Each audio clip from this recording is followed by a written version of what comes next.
이야, 역시 리닝이 신발 참 잘 만듭니다. 안녕하세요, 슈가G 여러분들, 나른이케입니다. 오늘 소개할 신발은 중국에서도 가장 큰 브랜드, 바로 리닝입니다. 서코니 하면 딱 떠오르는 게 바로 엔돌핀 시리즈입니다. 슈퍼 트레이너 엔돌핀 스피드가 있고, 조금 더 안정감이 있게 나온 엔돌핀 트레이너가 있고, 그 위에 엔돌핀 프로, 그리고 최상급으로 엔돌핀 엘리트가 있습니다. 리닝에는 페이디안 시리즈가 있습니다. 가장 아래급이 챌린지, 그 위에 급이 엘리트, 그리고 가장 위급이 울트라가 있습니다. 울트라 같은 경우는 너무 신발을 잘 만들어서 그런지 기술 도핑에 적발되어서 대에 신을 수가 없습니다. 챌린지 같은 경우는 제가 정말 마음에 들어서 잘 신고 있는데, 그 위의 모델, 오늘 소개할 신발은 페이디안 엘리트 5.0입니다.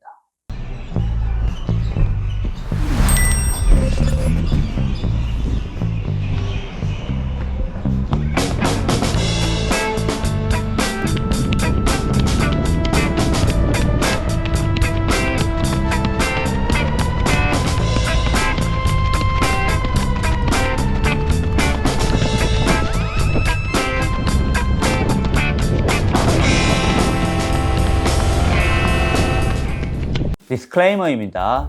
이 신발은 리닝에서 제공했습니다. 하지만 리뷰는 100% 제 견해입니다.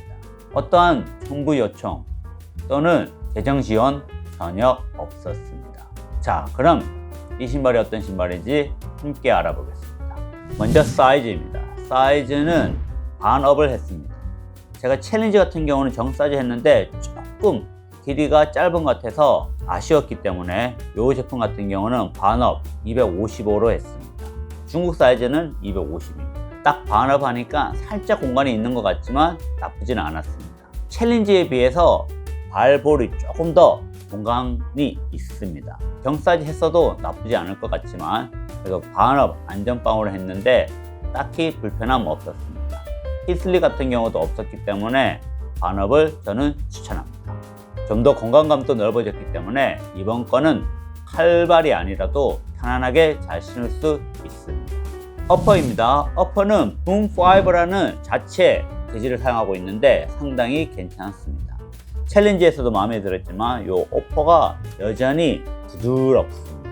통기성도 정말 좋고 착화감도 상당히 좋은 제품입니다. 이 붐5라는 어퍼가 근래 신어본 모든 브랜드 중에서 가장 마음에 드는 재질인 것 같습니다. 혀는 일체형으로 되어 있습니다. 그리고 조금 더 늘어나는 니트 소재로 되어 있습니다. 개인적으로 레이싱화 같은 경우는 어퍼가 좀 더 타이트하면 괜찮지 않을까 싶은데 착화감은 상당히 편합니다. 거의 뭐 데일리 하시는 것처럼 편하게 느껴집니다. 오히려 챌린지가 더 어퍼는 레이싱화에 적합하지 않은가 싶습니다. 아무튼 그만큼 조금 공간이 있어서 칼발은 신었을 때 꽉 잡아주는 느낌이 적었지만 웬만한 분들은 이 신발 착화감이 정말 좋게 느껴지실 겁니다. 진짜 칼발만 아니라면 살짝 늘어나는 어퍼, 발을 감싸는 어퍼의 느낌 마음에 드실 겁니다. 혀는 엄청 얇지만 여기도 살짝 앞에 범퍼 패딩 같은 게 있습니다. 완전 범퍼 패딩이라고는 좀 그렇고 약간 플라스틱 소재로 되어 있어서 끈을 꽉 묶었을 때 어느 정도 도움을 줘야 되는데 이 부분은 그렇게 큰 도움은 되지는 않았던 것 같습니다. 힐 패딩 안쪽에 넉넉히 들어가 있습니다. 참 잘했습니다. 힐에서 잡아준 느낌이 나쁘지 않았습니다. 레이싱화 같은 경우 무게 줄인다고 이 힐 패딩 완전 없애는 경우가 있는데 그런 거 불편한 분들이 있습니다. 저 같은 경우도 완전 없는 것보다는 조금 어느 정도 서포트 있는 걸 좋아하는데 확실히 이렇게 서포트를 집어넣어서 안정감이 상당히 좋습니다. 힐슬립도 방지해 줄 뿐만 아니라 좌우 흔들림을 잘 잡아주고 있습니다.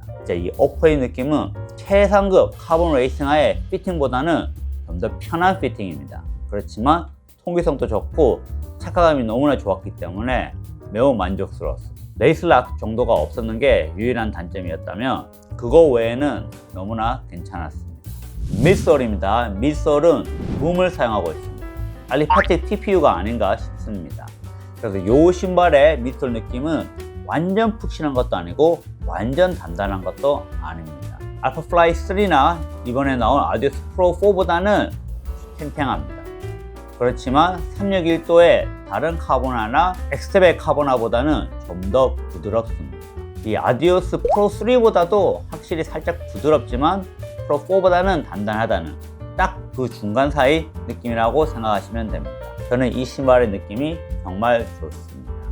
이 탱탱함이 너무 심하면은 빠른 분들은 좋아하지만 느린 페이스 분들은 별로 안 좋아할 수 있는데 저 같은 초보에게는 딱 적당했던 것 같습니다. 너무 물렁하지도 않고 너무 단단하지도 않고. 미솔 두께에 대해서는 전혀 스펙이 없는데 40mm라고 보시면 되고 힐 드롭은 한 6에서 8 사이 정도인 것 같습니다.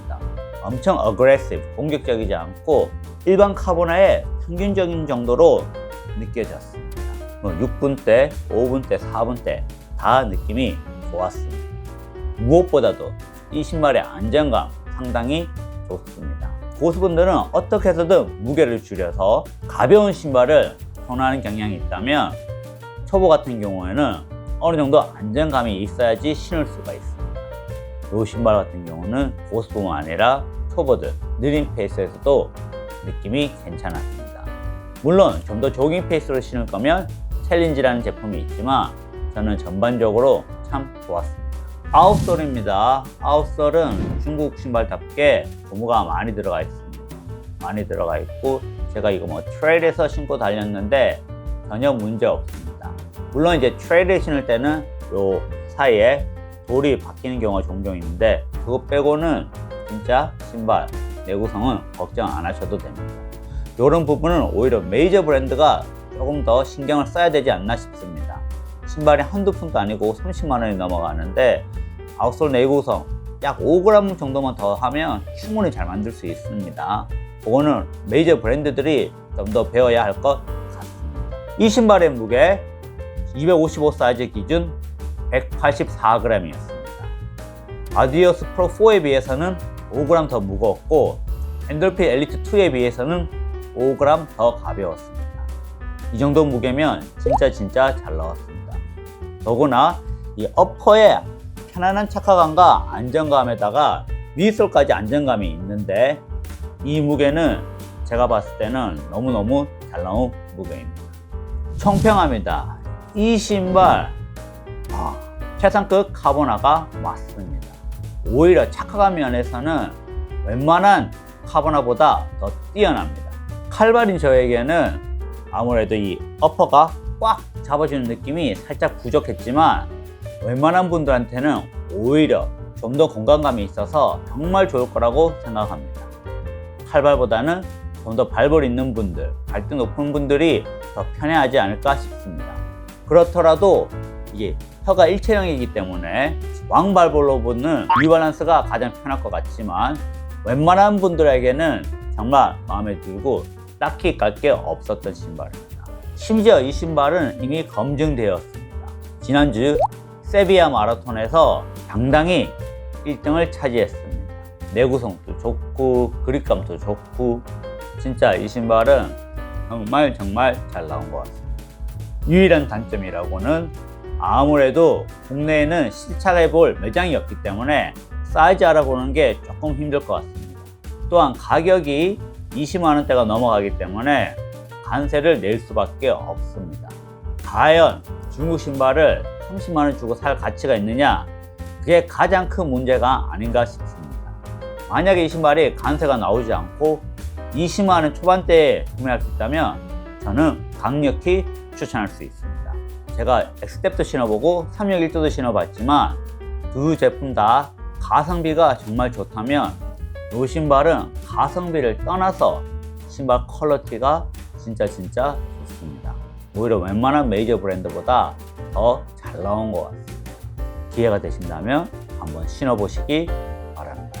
자, 그럼 오늘의 영상은 여기까지입니다. 그럼 다음 시간에 뵙겠습니다. 신발이 참 잘 나오는데 관세가 가장 큰 문제다. 문제.